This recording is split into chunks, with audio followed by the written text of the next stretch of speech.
Hello नमस्कार ब्रजनिवास channel में आपका स्वागत। हम आपको बहुत ही महत्वपूर्ण जानकारी देने वाले हैं अतिथि शिक्षकों को लेकर। शिक्षा मंत्री जी का क्या कहना है? शिक्षा मंत्री जी ने जिस तरह से रोजगार सहायकों के लिए नियमितीकरण की मांग की, वेतन वृद्धि की मांग की, इसी तरीके से अतिथि शिक्षकों के भी नियमितीकरण होना चाहिए, वेतन वृद्धि होना चाहिए। इनने जो मुद्दा उठाया है रोजगार सहायकों का, वही सेम अतिथि शिक्षकों का, तो अतिथि शिक्षकों का भी नियमितीकरण होना चाहिए। दो खबर में दिखाने वाला हूँ।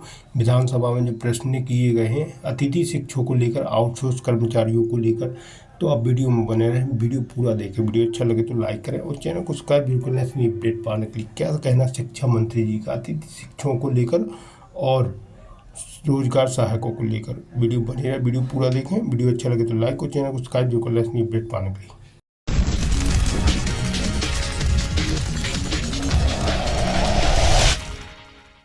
न्यूज 24 मध्य प्रदेश छत्तीसगढ़ के खास कार्यक्रम क्या हाल है में आप सभी का बहुत बहुत स्वागत है। मैं कर्ण मिश्रा। प्रदेश भर में आउटसोर्स कर्मचारी ज़्यादातर सभी विभागों में अपनी सेवाएं दे रहे हैं और कहा जाए कि वर्तमान में शासकीय जो सेवाएं हैं उनकी रीढ़ की हड्डी जो है वो आउटसोर्स कर्मचारी बन चुके हैं। और आज हम अपने इस खास कार्यक्रम के जरिए यही बताने की कोशिश करेंगे कि आखिर आउटसोर्स कर्मचारियों का क्या हाल है। मैं स्वास्थ्य विभाग के जिला अस्पताल में पहुंचा हूं और मैंने इस खास कार्यक्रम के लिए वो वक्त चुना है जिस समय मरीजों की जो ओपीडी का टाइम होता है वो खत्म हो चुका है और हमारे साथ वे सभी आउटसोर्स कर्मी हैं जो स्वास्थ्य विभाग में अपने अलग अलग दायित्वों का निर्वहन कर रहे हैं। और जैसा कि मैंने शुरुआत में जिक्र किया कि ये वर्तमान समय में चाहे स्वास्थ्य विभाग हो या सरकार के अन्य विभाग हो, सभी में एक रीढ़ की हड्डी की भूमिका अदा कर रहे हैं, सभी टास्कों को परफॉर्म कर रहे हैं। और उसके चलते जो सरकार की मंशा है, सरकार की जो योजनाएं हैं, उनका लाभ जो है हितग्राहियों को, मरीजों को और जो प्रदेश के नागरिक हैं उनको मिल पा रहा है। ये तस्वीर में आप देख रहे हैं, ये सभी आउटसोर्स कर्मचारी हैं और इनके क्या हाल हैं उसको जानने के लिए हम पहुंचे हैं। भाई साहब, आपका क्या हाल है? हम पूरे मध्य प्रदेश में स्वास्थ्य विभाग में विभिन्न शासकीय अस्पतालों में विगत 15 से 20 वर्षों से सेवाएं दे रहे हैं। कोरोना काल से लेकर लगातार हम सेवा दे रहे हैं, लेकिन सरकार द्वारा हम सभी आउटसोर्स कर्मचारियों के भविष्य को लेकर कोई ठोस नीति नहीं बनाई गई है, क्योंकि आज हम आउटसोर्स में नौकरी कर रहे हैं, कल हमारी नौकरी रहेगी इसकी कोई गारंटी नहीं है सर। आउटसोर्स तो क्या माना जाए, आपका क्या हाल है? कोई भविष्य नहीं है आउटसोर्स की नौकरी में। आउटसोर्स का भविष्य नहीं है और चूंकि ये युवाएं हैं और युवा होने के नाते अब कंधों पर जिम्मेदारी इनकी है। जिस तरह से आप देख रहे हैं कि ये ओपीडी यहाँ पर पंजीयन होता है, ई पंजीयन होता है और यहाँ पर एक कंप्यूटर पे आप देख रहे हैं कि एक युवा यहाँ पर बैठे हुए हैं, अपने टास्क को परफॉर्म कर रहे हैं। जो भी मरीज या उनके अटेंडर जो हैं यहाँ पर आते हैं उनका पर्चा यहाँ पर तैयार किया जाता है और स्वास्थ्य से संबंधित जो भी गतिविधियाँ जो हैं वो उनकी पूरी की जाती हैं। लेकिन वर्तमान समय में जैसे कि शुरुआत में यहाँ पर जो है प्रदेश अध्यक्ष हैं आउटसोर्स स्वास्थ्य संविदा स्वास्थ्य कर्मचारी संघ के कोमल जी, उन्होंने कहा कि एक नीति की हमको आवश्यकता है कि अगर एक नीति बन जाए तो सरकार की जो मंशा है वो भी पूरी हो पाएगी, लोगों को भी लाभ मिलेगा और आप लोगों को भी। सर हम बहुत परेशान हुए, 4 महीने से ना सैलरी आ रही सर। मैं हूँ विकलांग, 3 महीने हो गए, मैं ना किराया ना खर्चा कुछ नहीं हो रहा और पूरी सेवा दे रहे हैं। 6 साल से 2019 से दे रहा हूँ मैं सेवा। 2019 से क्या काम कर रहे हैं आप? Just computer operator. तो किस किस तरह का टास्क उसमें करना पड़ता है, क्या कुछ करते हैं आप? सर पर्चा बनाते हैं, मरीजों को समझाते हैं, कंट्रोल रूम में चले जाएं, फिर भी हमें कुछ पूरी लाभ नहीं मिल रहा। कितनी सैलरी मिल रही है आपको? 7,000। 7,000। तो 7,000 का महीने का क्या मैनेजमेंट बनाया आपने फिर? सर कुछ नहीं हो पा रहा सर, किराया भी नहीं निकल पा रहा सर। हमें आश्वासन दे दिया जाता है कि बढ़ा देंगे, अगली बार कर रहे हैं, आश्वासन के सिवा और कुछ नहीं देते। आश्वासन के अलावा कुछ नहीं है और ये प्रशासनिक व्यवस्था है। और प्रशासन ने अभी हाल ही में एक तस्वीर देखने में आई थी कि चाहे इंदौर की हो, भिंड की तस्वीर देखने की मिली। जो जिम्मेदार थे आउटसोर्स की, जिन्होंने नहीं सुनी, सरकार तक वो जानकारी मिली और सरकार ने एक्शन लिया। मैं एक कंप्यूटर ऑपरेटर हूँ यहाँ यूडीआईडी विभाग में और मैं विकलांग सर्टिफिकेट बनाता हूँ। मैं 3 साल से सेवा दे रहा हूँ यहाँ और इतना है, अभी तक तो सैलरी समय पे आती रही, लेकिन 4 महीने से हमें कोई सैलरी नहीं दी गई और ना समय पे दी जा रही है।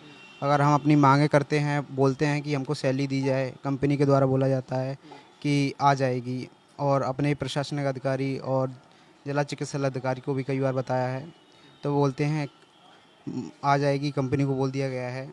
4 महीने से फिर कैसे गुजारा आप लोगों का चल रहा है? क्योंकि 4 महीने की सैलरी एक लंबी सैलरी होती है, हर महीने खर्चे भी होते हैं। अगर वो खर्चे नहीं मतलब नहीं होंगे तो फिर कैसे सिस्टम चलेगा उसका? तो सर कई तरीके के लोन लेके रखे हमने, अब क्या करें, सैलरी और रिज़ाइन का बोलो तो बोलते हैं कि रिज़ाइन दे जाओ, अगर ज़्यादा दिक्कत आ रही है तो रिज़ाइन दे दो, और रिज़ाइन देते तो हमारी सैलरी का क्या गारंटी, आप सैलरी दे दो।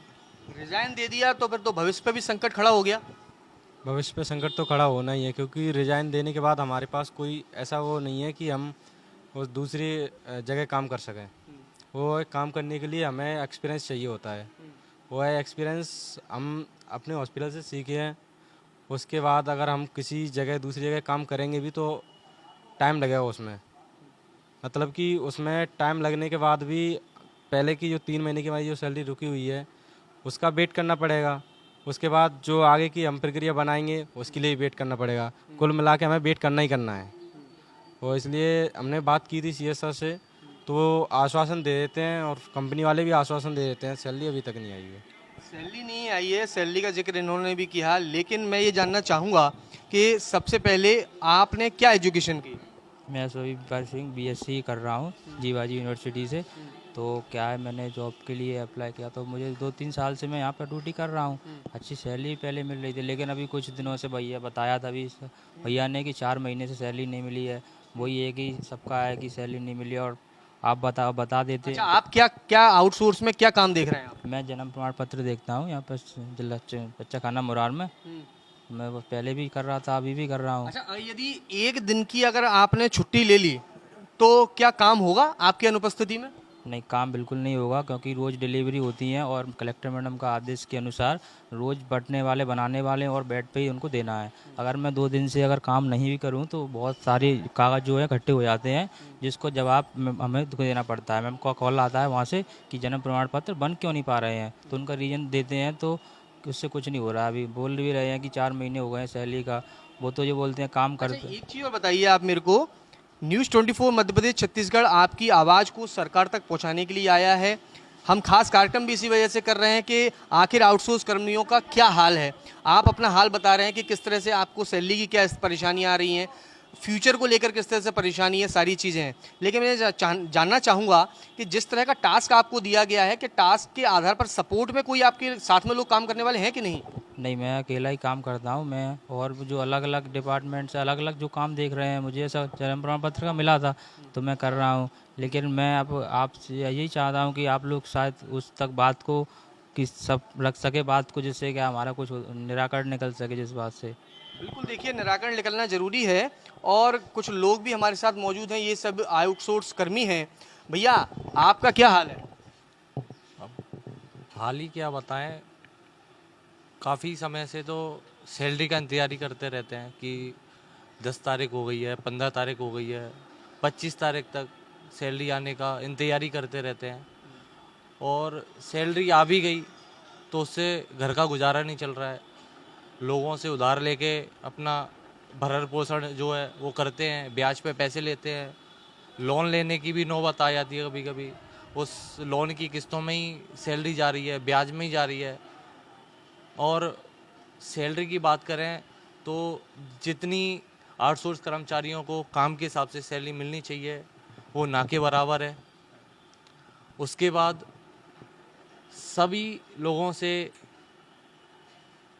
बार बार गुजारिश की है, हमारे कोमल भैया अध्यक्ष जी ने काफ़ी नोटिस दिए हैं, सभी लोगों से बोला है, अधिकारियों से, सरकार से निवेदन भी किया है कि कैसे भी करके इन आउटसोर्स कर्मचारियों की नीति बनाई जाए, एक रेगुलर किया जाए, या इनको कोई ऐसी नीति बनाई जाए कि इनका भविष्य आगे सुधार हो सके।